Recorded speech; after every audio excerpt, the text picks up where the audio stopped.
ҳомии ҳуқуқи муҳоҷирон дар Русия Валентина Чупик шаби сеюм аст ки дар боздоштгоҳи муваққатии фурудгоҳи Шереметьевои Москав нигоҳ дошта мешавад. раиси 48-солаи созмони Тонгҷаҳонӣ ҳангоми бозгашт аз Арманистон дар фурудгоҳ дастгир шуд. ба ӯ санаде доданд, ки бар асоси он аз мақоми паноҳанда дар Русия маҳрум гардида давоми 30 соли оянда ҳақ надорад ба Русия ворид шавад.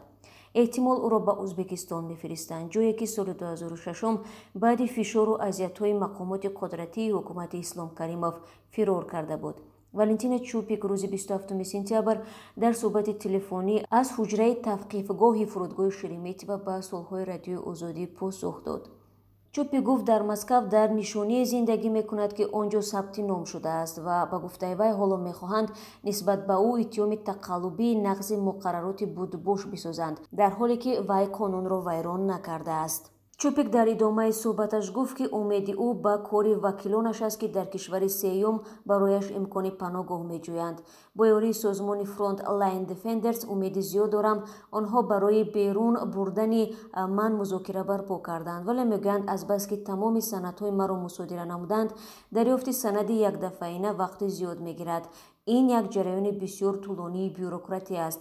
ҳоло онҳо дар фикри берун баровардани модарам ҳастанд ва ман бисёр метарсам, ки ӯро дар ин ҷо танҳо гузорам.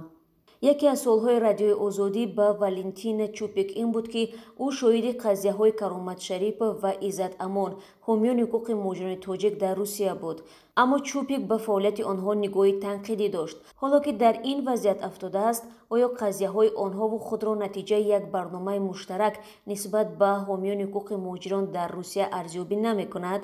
Ба ин суол Валентина Чупик гуфт, ки ӯ воқеан ҳам аз Каромат Шарипов ва Иззат Амон танқид мекард.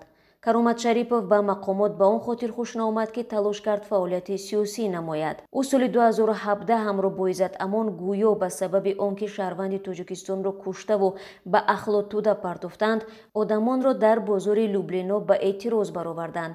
дар асл он шаҳрванди Тоҷикистон захмӣ шуда дар беморхона буд.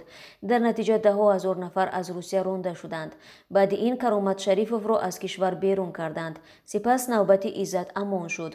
ӯ талош кард як ҳизби муҳоҷиронро ташкил намояд, яъне ба сиёсат рӯ оварад. ба фарқ аз Каромат Шарипов, боздошт ва ихроҷи Иззат Амонро Тоҷикистон талаб карда буд.